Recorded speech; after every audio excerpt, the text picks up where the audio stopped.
Hello everyone, welcome back to the Arunodaya. I am your teacher and mentor Abhishek Parihar. आज हमारा topic Sindhu जल समझौता, Indus water treaty है, जिसमें हम लोग ये जानेंगे। ये टॉपिक स्पेशल इसलिए है क्योंकि ये हमेशा चर्चा में बना रहता है कि सिंधु जल समझौता को रोका गया या सिंधु जल समझौता में मॉडिफिकेशन की चर्चा हो रही है। तो आज इसको हम डिटेल में समझ लेते हैं। इसमें जो भी चर्चाएं अभी तक हुई हैं इनको जान लेते हैं। चलिए शुरू करते हैं।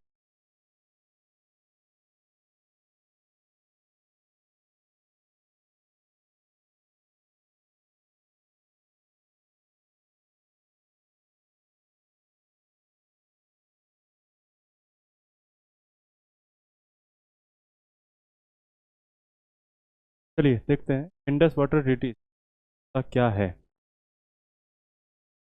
सबसे पहले नदी के बारे में बात हो रही है कि हमें जानना है, और क्योंकि ये एक ट्रीटी है, इंडस रिवर के वाटर को लेकर के एक ट्रीटी है। ट्रीटी में पार्टी होती साइन करती। इस ट्रीटी में भी दो पार्टियां थी, एक है इंडिया और एक है पड़ोसी देश पाकिस्तान। इन दो देशों के बीच एक ट्रीटी। इस ट्रीटी में एक मीडिएटर भी है।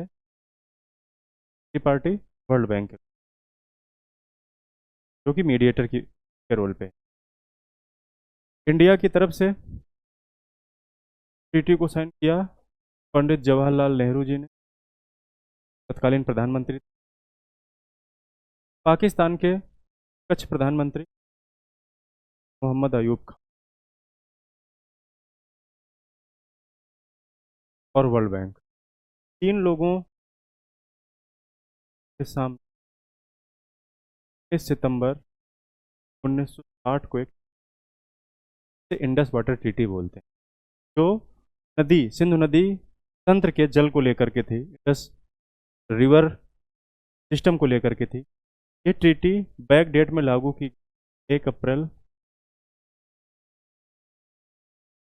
चलिए इस ट्रीटी के महत्व को जानते हैं। तो अभी तक जो हमने समझा वो ये है, इंडस वाटर ट्रीटी है सिंधु जल समझौता। नाम से पता चल रहा है कि ये सिंधु नदी के बारे में बात होने वाली है, सिंधु नदी तंत्र के बारे में बात होने वाली है।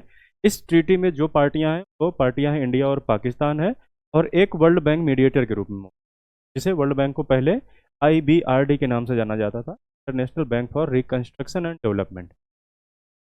ये ट्रीटी 19 सितंबर 1960 को साइन हुई, 1 अप्रैल 1960 को लागू कर दिया। इस ट्रीटी की आवश्यकता क्यों पड़ी, 1960 को ये साइन क्यों हुई, ठीक है, इसके बारे में हम थोड़ा हिस्ट्री समझते हैं।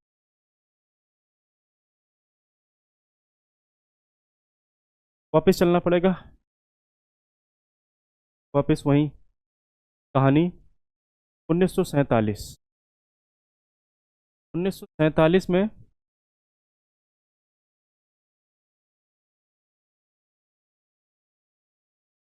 दो डोमिनियन बने कर रहे हैं, क्योंकि 15 अगस्त 1947 को इंडियन इंडिपेंडेंस एक्ट लागू हुआ, जिसमें पाकिस्तान और इंडिया दो डोमिनियन बनाए गए। पाकिस्तान और इंडिया, ये पाकिस्तान दो जगह पे था उस समय पे, एक वेस्ट में और एक ईस्ट में, जो कि अब ईस्ट में बांग्लादेश के नाम से जाना जाता है। 1971 के बाद पाकिस्तान और इंडिया दो डोमिनियन है। इनकी बाउंड्री को डिसाइड करने के लिए सिंधु नदी का प्रयोग, सिंधु नदी के सिंधु नदी को बाउंड्री के तौर पे इस्तेमाल किया गया, और सिंधु नदी के वेस्ट में जो क्षेत्र था उसे पाकिस्तान की टेरिटरी में शामिल किया गया, और जो ईस्ट में क्षेत्र था उसे इंडिया की टेरिटरी में। सिंधु नदी को एज ए बाउंड्री यूज किया गया, इस तरफ पाकिस्तान है तो इस तरफ इंडिया।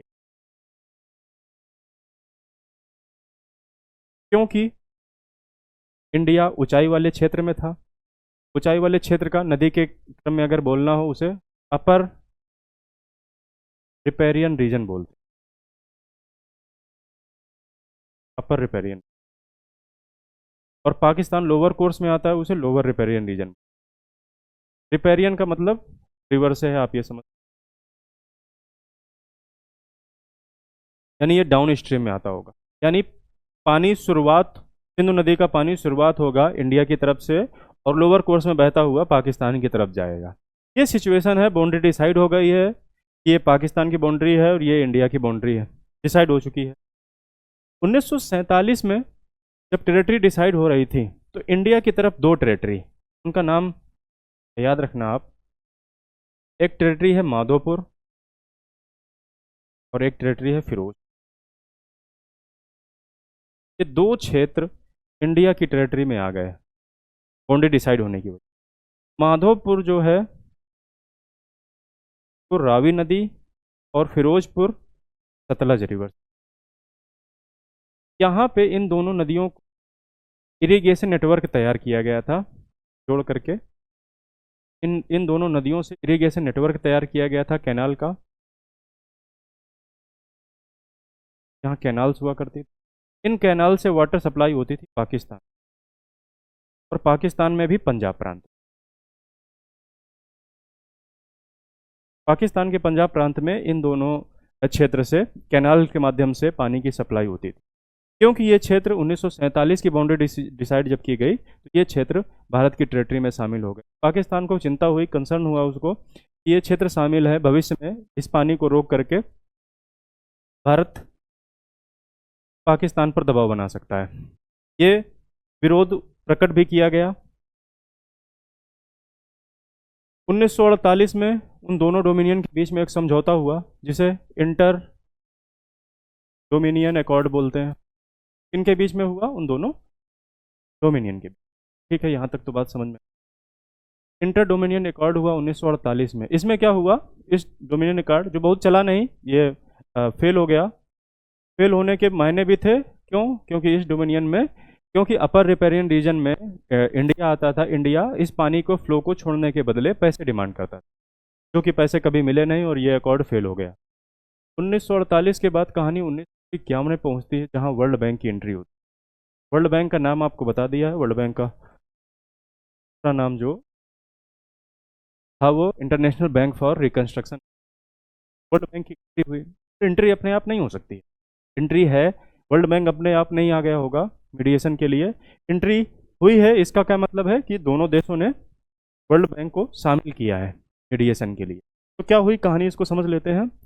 दोनों देशों को एग्रीकल्चर प्राइमरी इकोनॉमी थी। एग्रीकल्चर को बढ़ाने के लिए इरिगेशन नेटवर्क तैयार करना, और इरिगेशन की फैसिलिटी डेवलप करने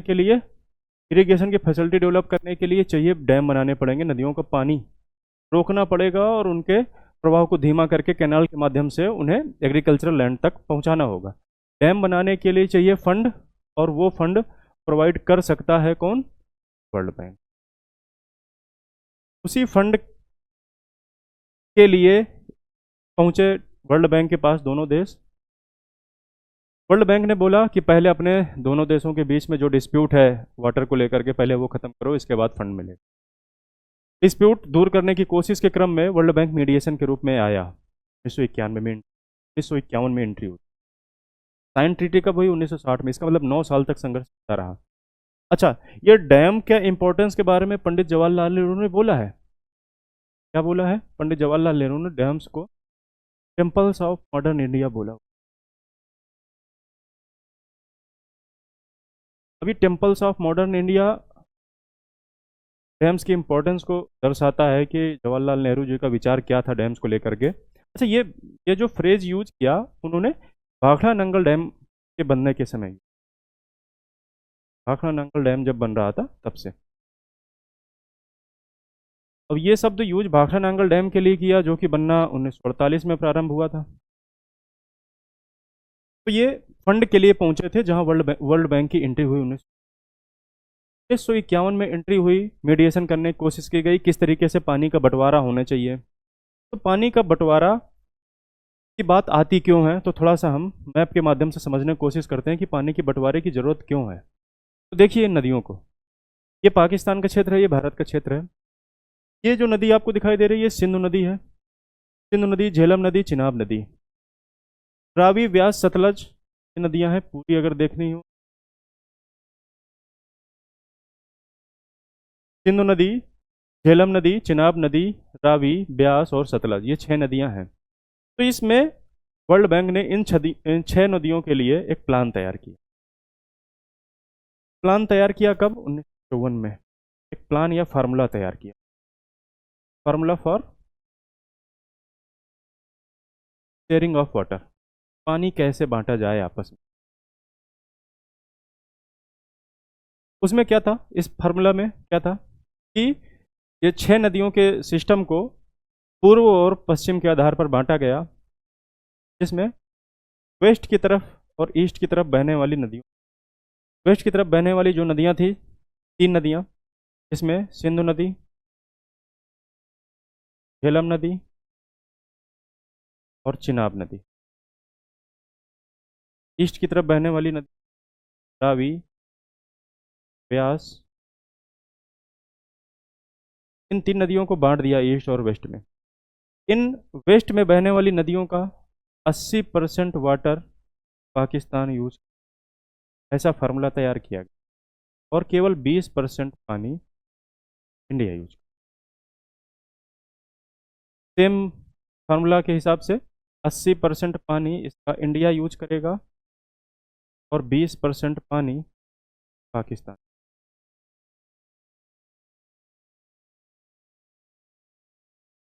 सवाल फिर से कि जो 20% पानी इंडिया यूज करेगा, किसमें यूज करेगा?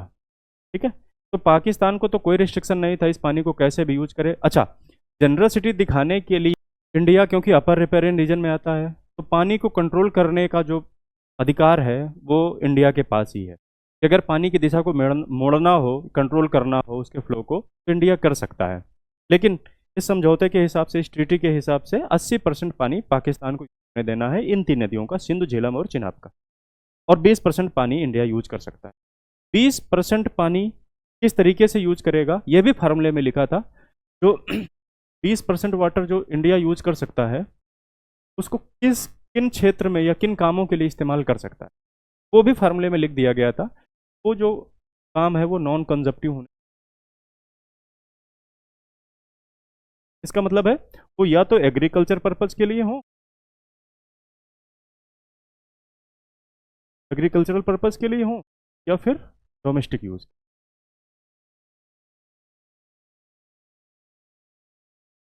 इनके लिए इस्तेमाल कर सकता है। इसी ट्रीटी में एक क्लॉज में लिखा हुआ था, इसे रन ऑफ वाटर प्रोजेक्ट के तौर पे, रन ऑफ वाटर प्रोजेक्ट के तौर पे इंडिया यूज कर सकता है। सवाल फिर से आया कि रन ऑफ वाटर प्रोजेक्ट क्या है। जो चीज़ नहीं आएगी समझ में उसको देखेंगे। रन ऑफ वाटर प्रोजेक्ट क्या है? रन ऑफ का मतलब होता है बहता हुआ पानी, यानी पानी को बहते हुए आप इस्तेमाल कर सकते हैं। तो इस्तेमाल किसके लिए? रन ऑफ वाटर का प्रयोग हम हाइड्रो इलेक्ट्रिसिटी के लिए प्रयोग किया जा सकता है, यानी पानी से जो बिजली बनती है उसका इस्तेमाल किया जा सकता है।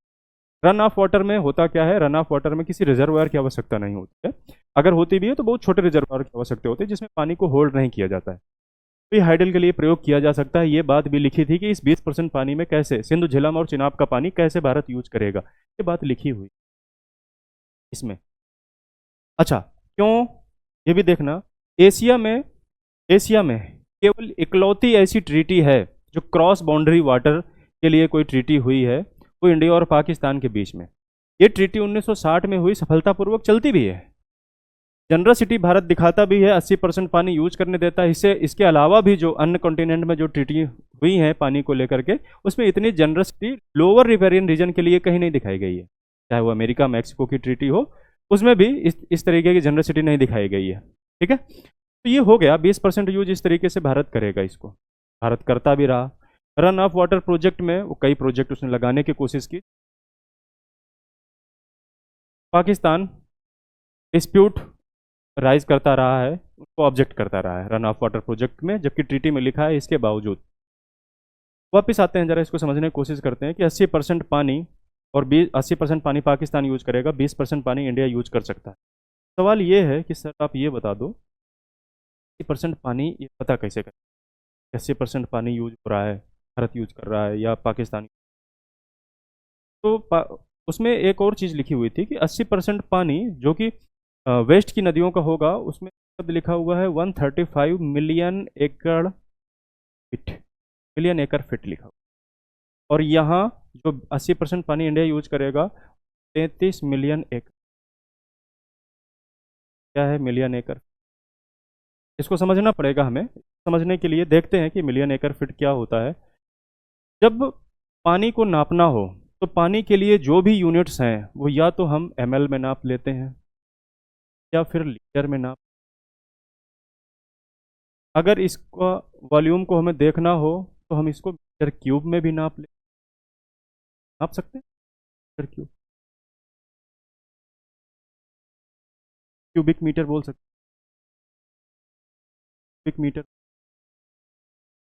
में नापते हैं, ml में नाप सकते हैं, लीटर में नाप सकते हैं, क्यूबिक मीटर में नाप सकते हैं। बात तो सर समझ आती है। ये MAF क्या ट्रीटी में लिखा हुआ है, आपको दिखाई भी देगा जगह जगह पे, आप जब भी इसको पढ़ने की कोशिश करेंगे। मिलियन एकड़ फिट होता क्या है ये, क्योंकि वर्ल्ड बैंक इसमें ट्रीटी में भूमिका निभा रहा था, तो ये वर्ल्ड बैंक यानी वर्ल्ड बैंक का हेडक्वार्टर वाशिंगटन DC में है। तो अमेरिका में जो पानी को पानी जो बहुत बड़े क्षेत्र में फैला हुआ होता है उसके नापने के लिए मिलियन एकड़ फिट का प्रयोग किया जाता है। इसको समझ लेते हैं तो आपका डाउट दूर हो जाएगा। मिलियन एकड़ फिट कैसे नापते हैं, तो इसको नापने के लिए आपको ये एक ऐसा क्षेत्रफल ले लीजिए कि लंबाई मान लेते हैं 660 फीट है और चौड़ाई भी 660 फीट है, लेकिन हाइट जो है, हाइट 1 फीट है। लंबाई 660 फीट है, चौड़ाई 660 फीट है और हाइट अगर 1 फीट है तो उसे हम 1 एकड़ फिट बोल सकते हैं। 1 एकड़ फिट बोल सकते हैं। 1 एकड़ फिट में सर लीटर में पानी कितना होता है? 1233 मीटर क्यूब के बराबर होता है। और 1 मीटर क्यूब में पानी कितना होता है? 1000 लीटर होता है। 1 सेंटीमीटर क्यूब में ml होता है। आप इन यूनिट्स का प्रयोग करके, ये SI यूनिट्स हैं, ये एक अमेरिकन यूनिट है मिलियन एकड़ फिट, ठीक है, इसको देख लिया हमने। इसको चेंज करके हम ये समझ सकते हैं कि ये पानी कितना होगा, कैसे नापा जाता होगा, उसके लिए अपने तरीके हैं। अगर इसको भी समझना हो तो देख लीजिए थोड़ा सा। क्योंकि पानी बह रहा है, रिवर, तो एक रिवर बेड होगी, रिवर बेड का शेप होगा, उस शेप का क्रॉस सेक्शन एरिया निकालिए आप। क्रॉस सेक्शन एरिया का मतलब है किस शेप में बनी हुई है उसका क्षेत्रफल निकाल लीजिए, क्रॉस सेक्शन एरिया निकाल लीजिए और उसमें मल्टीप्लाई कर दीजिए किसका? फ्लो ऑफ वाटर का या वेलोसिटी का।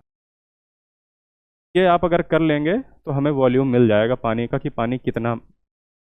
और यही पानी का 80% और 20% इस सिटी में बात हो रही है, ठीक है। तो ये आप थोड़ा सा बैकग्राउंड में इस कैलकुलेशन को समझ लीजिए। जो भी टर्मिनोलॉजी आ रही है वो हमें पता होनी चाहिए कि MAF शब्द यूज होता है।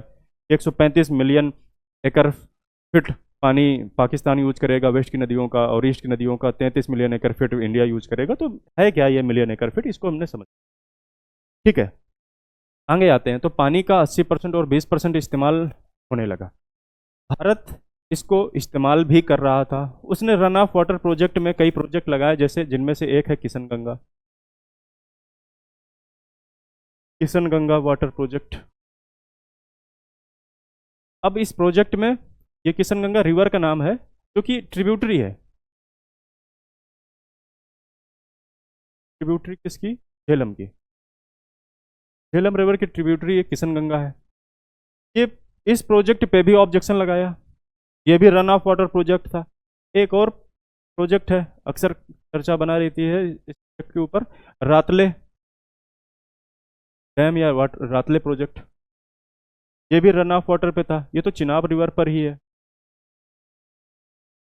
ये दोनों रन ऑफ वाटर प्रोजेक्ट थे। रन ऑफ वाटर बता दिया है, बहते हुए पानी का यूज करके हाइडल यानी इलेक्ट्रिसिटी बनाने के लिए इसका प्रयोग करके, जिसमें रिजर्वायर या तो बहुत छोटा होता है या तो नहीं होता है।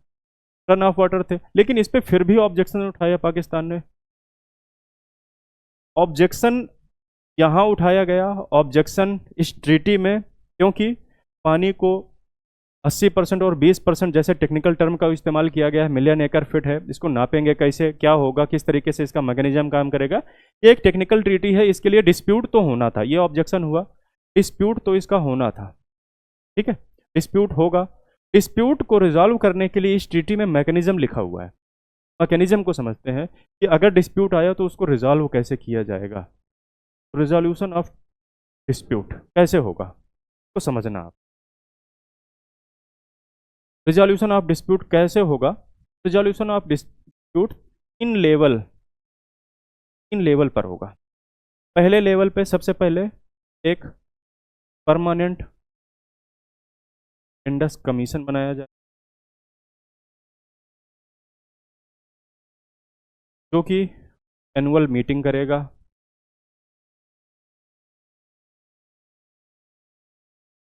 दूसरा, अगर इससे रिजॉल्व नहीं हुआ तो इस पे जाना है दूसरे स्टेप पे। दूसरा स्टेप क्या है? दूसरा स्टेप, वर्ल्ड बैंक एक न्यूट्रल एक्सपर्ट की व्यवस्था करेगी, ये भी टेक्निकल पर्सन होगा, न्यूट्रल एक्सपर्ट की व्यवस्था करेगी। कौन करेगा? इसको अपॉइंट करेगा वर्ल्ड बैंक। ये डिस्प्यूट को दूर करने की कोशिश करेगा। इससे भी नहीं हुआ तो फिर कोर्ट ऑफ आर्बिट्रेशन है, court of arbitration. Court of arbitration कहाँ है? जगह है द हेग, जहाँ इंटरनेशनल कोर्ट ऑफ जस्टिस भी है, द हेग में। द हेग में वर्ल्ड बैंक 7 लोगों को नियुक्त करेगा इस ट्रीटी में जो डिस्प्यूट हो रहा है उसको रिजॉल्व करने के लिए। और ये 3 लेवल पे इसका रिजोल्यूशन की व्यवस्था की गई इस ट्रीटी के हिसाब। ट्रीटी का रिजोल्यूशन के लिए कई बार इन स्टेप्स का प्रयोग किया गया है। ठीक है,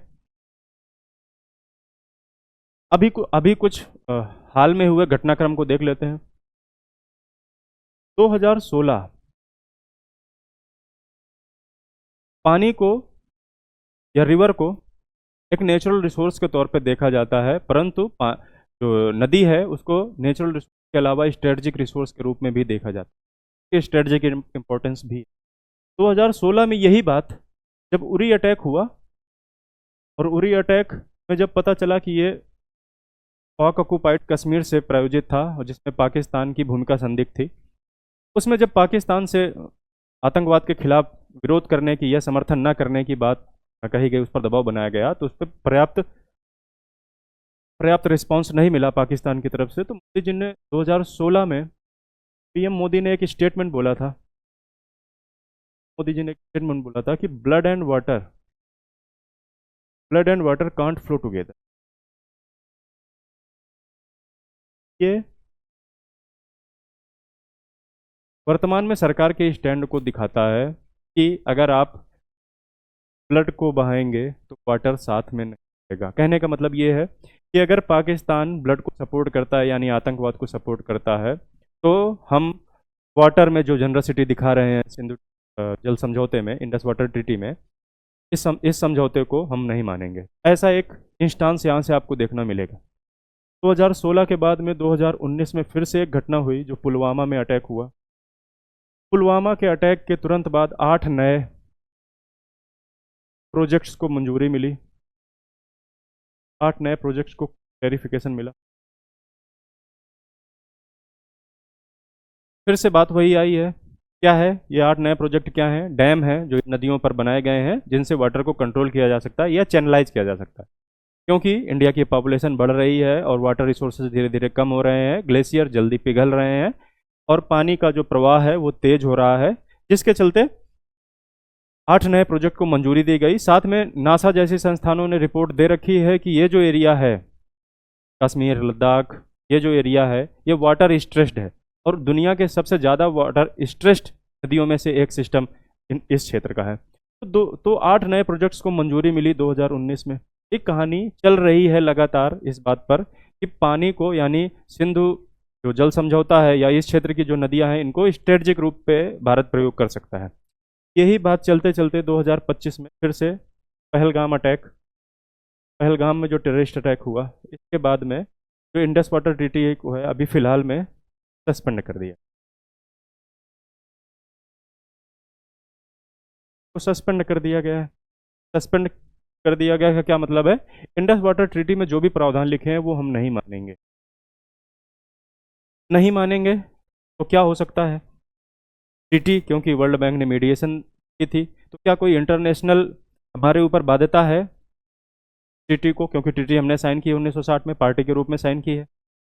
तो इस ट्रीटी को न मानने के लिए भी जो वीना कन्वेंशन है, जो इंटरनेशनल एग्रीमेंट को लागू करवाने की बात करता है, वीना कन्वेंशन में भी ये बात लिखी हुई है कि अगर किसी एग्रीमेंट या ट्रीटी में वर्तमान परिस्थितियों में उन ट्रीटी को लागू नहीं कराया जा सकता है और कुछ ऐसी परिस्थितियां उत्पन्न होती हैं तो ट्रीटी को रिप्यूडिएट किया जा सकता है, मना किया जा सकता है। वीना कन्वेंशन में इस बात का जिक्र है। अच्छा, इसके अलावा क्या कोई इंटरनेशनल कानून है जो क्रॉस बाउंड्री, एक सीमा से दूसरे सीमा में जो नदियां जा रही हैं उनके लिए कोई क्या फ्रेमवर्क बना हुआ है क्या? लीगल फ्रेमवर्क जैसे बाकी चीज़ों के लिए बना होता है? तो हाँ, देख लेते हैं कि क्या लीगल फ्रेमवर्क मौजूद है क्या इंटरनेशनल लेवल पर। तो देख लेते हैं क्या क्या सबसे पहले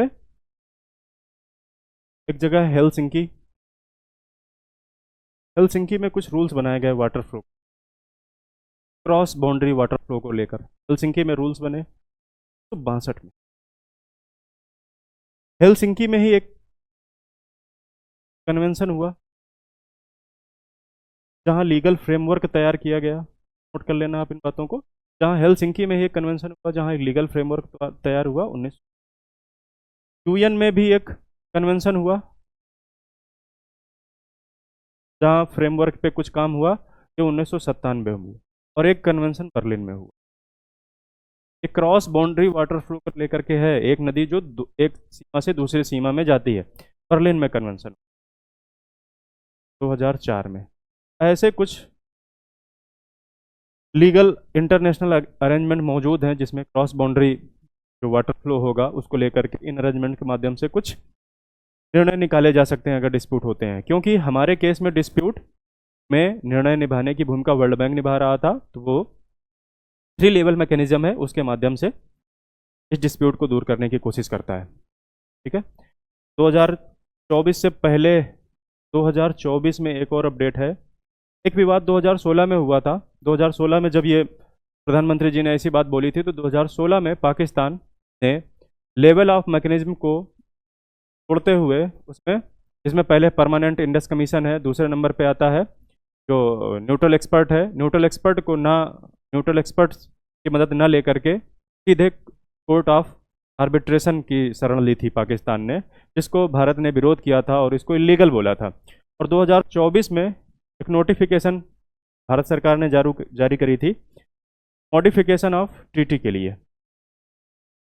मॉडिफिकेशन ऑफ ट्रीटी की वर्तमान परिस्थिति में जो ट्रीटी में बदलाव लाने की ज़रूरत है उसको रिव्यू करने की आवश्यकता है। तो ये एक नोटिफिकेशन जारी किया, जिसके भारत सरकार ने 4 बार लगभग लेटर भी जारी कर चुका है पाकिस्तान के लिए, ऑफिशियल लेटर, जिसका अभी तक कोई जवाब नहीं आया है। और 2025 का अपडेट ये है कि इंडस वाटर ट्रीटी को सस्पेंड किया गया, ये पहलगाम में टेररिज्म अटैक के बाद। ये कहानी है इंडस वाटर ट्रीटी की। ठीक है, एक बार रिकैप करते हैं। तो आपने जो समझा है उसको देखेंगे, इसको आपने जो समझा उसको हम देखते हैं। इंडस वाटर ट्रीटी क्या है समझ लिया। ये 2 देशों के बीच में हुई एक संधि है, जो जल को लेकर के एक संधि हुई है। सिंधु नदी तंत्र की बात करता है, जिसमें 6 नदियां हैं। कौन सी 6 नदियां हैं सर, मालूम है हमें कौन सी? सिंधु, झेलम, चिनाब, रावी, व्यास, सतलज। इनका उत्तर से दक्षिण की तरफ क्रम भी अगर आपको याद रह जाए तो अच्छा है। सिंधु, झेलम, चिनाब, रावी, व्यास, सतलज। इसमें 6 नदियों को 3 और 3 के आधार पर वेस्ट और ईस्ट की नदियों में बांटा गया है। वेस्ट में आने वाली नदियां हैं इंडस, झेलम, चिनाब, और ईस्ट में आने वाली नदियां हैं रावी, ब्यास, सतलज। वेस्ट में जाने वाली नदियां, इनका 80% जो वाटर है वो पाकिस्तान यूज करेगा, अनरिस्ट्रिक्टेड यूज होगा, और 20% पानी भारत इस्तेमाल कर सकता है, जिसमें उसे केवल इंडस्ट्रियल पर्पस के यूज करने की अनुमति नहीं मिली है। उसे नॉन कंजप्टिव यूज करना है, यानी एग्रीकल्चरल के लिए प्रयोग कर सकता है, साथ में डोमेस्टिक के लिए प्रयोग कर सकता है, और रन ऑफ वाटर प्रोजेक्ट्स बना सकता है। ये कहानी है, इतना हमें मालूम है। सर इसका इम्पोर्टेंस क्या है? इम्पोर्टेंस आगे चर्चा करेंगे। तो इंडस वाटर ट्रीटी क्या है और क्यों इम्पोर्टेंट है, हमने सारी चर्चा कर ली है। ठीक है, तो इंडस वाटर ट्रीटी क्या है? तो इंडस वाटर ट्रीटी 2 देशों के बीच में, जिसमें एक मध्यस्थता वर्ल्ड बैंक निभा रहा था, जिससे पहले IBRD, international bank for reconstruction and development बोला जाता था, जो कि बना था 1944 में, और हेडक्वार्टर है वाशिंगटन DC में। इंडिया की तरफ से पंडित जवाहरलाल नेहरू प्रधानमंत्री के तौर पर, और उनके समकक्ष पाकिस्तान के प्रधानमंत्री मोहम्मद अयूब खां, इन लोगों ने वर्ल्ड बैंक की मध्यस्थता में एक ट्रीटी साइन करी, जो 19 सितंबर 1960 को साइन होती है, जो कि 1 अप्रैल 1960 से रेट्रोस्पेक्टिव यानी पहले की डेट से लागू करा दी जाती है। क्योंकि इसमें पानी का कैलकुलेशन होना था, इसलिए फाइनेंशियल ईयर को ही शामिल किया गया इस कैलकुलेशन में। अब इस ट्रीटी की जरूरत क्यों पड़ी, इस ट्रीटी में क्या क्या अपडेट है, क्रोनोलॉजी क्या है, इसको समझने की कोशिश करते हैं। तो जैसा कि 1947 में जब देश की 2 बाउंड्री खींची, इसमें पाकिस्तान और इंडिया 2 डोमिनियन बने। 15 अगस्त 1947 का जो एक्ट था, इंडियन इंडिपेंडेंस एक्ट, उस एक्ट के हिसाब से 2 डोमिनियन में सिंधु नदी को एक बाउंड्री के तौर पर इस्तेमाल किया गया। सिंधु नदी के वेस्ट में पाकिस्तान डोमिनियन को घोषित किया गया, और ईस्ट की तरफ इंडियन डोमिनियन। क्योंकि सिंधु नदी बाउंड्री की तरह इस्तेमाल हुई, और सिंधु नदी का जो ऊपरी क्षेत्र है, अपर रिपेरियन रीजन है, वो भारत की टेरिटरी में रहा, और लोअर रिपेरियन रीजन जो है वो पाकिस्तान की टेरिटरी में रहा। पानी का प्रवाह ऊपर से नीचे की ओर होता है, तो लोअर रिपेरियन रीजन में पाकिस्तान को डर था कि भारत इसके प्रवाह को प्रभावित कर सकता है।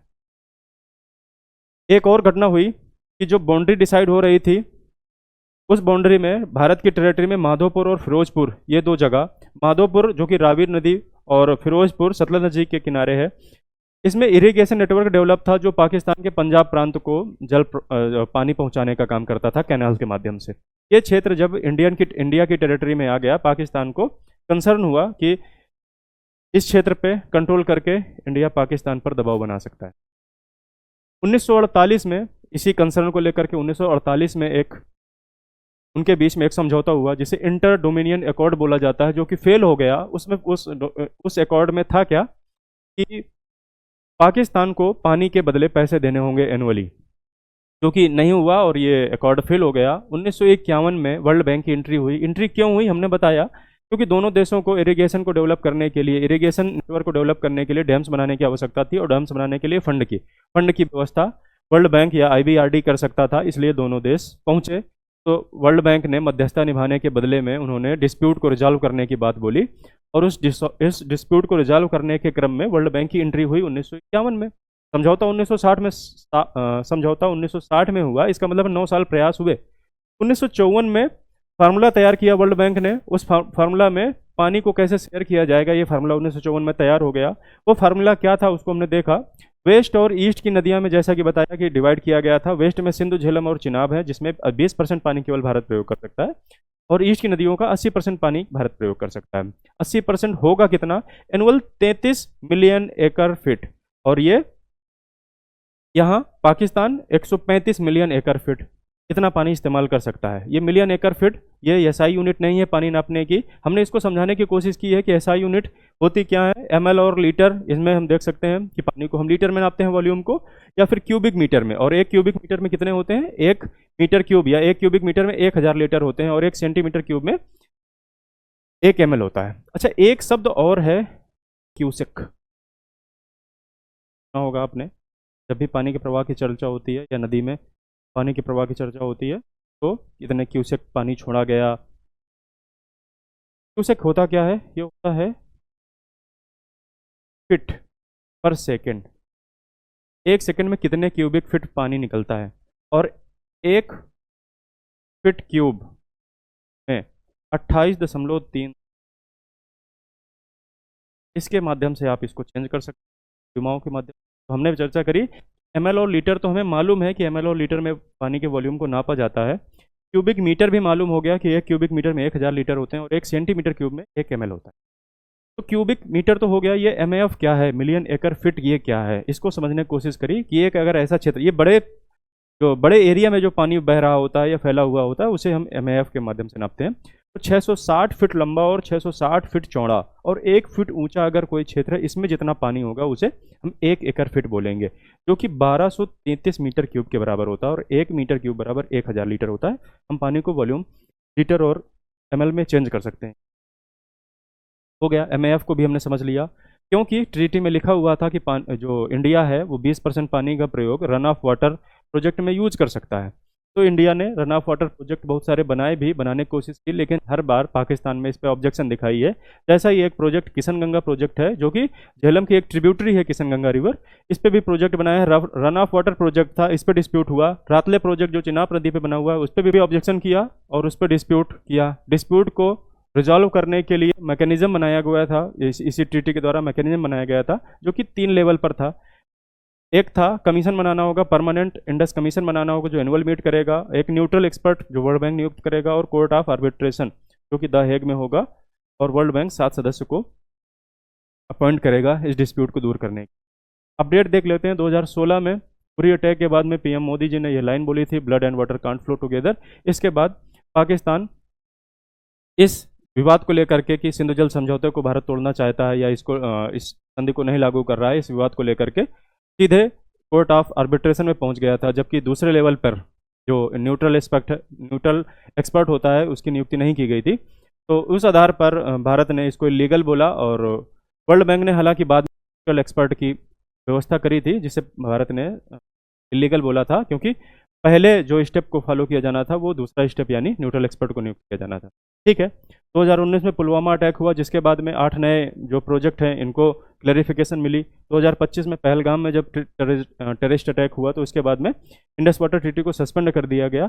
इंटरनेशनल जो फ्रेमवर्क मौजूद हैं क्रॉस बाउंड्री वाटर के लिए वो ये मौजूद है, हेलसिंकी का 1962 का, कन्वेंशन 1992 का, और यूएन का कन्वेंशन 1997 का, और बर्लिन का कन्वेंशन जो हुआ क्रॉस बॉर्डर वाटर फ्लो के लिए वो 2004 का है। ठीक है, 2024 में ही इंडिया ने मॉडिफिकेशन ऑफ ट्रीटी के लिए नोटिस जारी करी, से पाकिस्तान के साथ ऑफिशियली शेयर भी किया गया, और अभी तक कोई रिस्पॉन्स नहीं आया।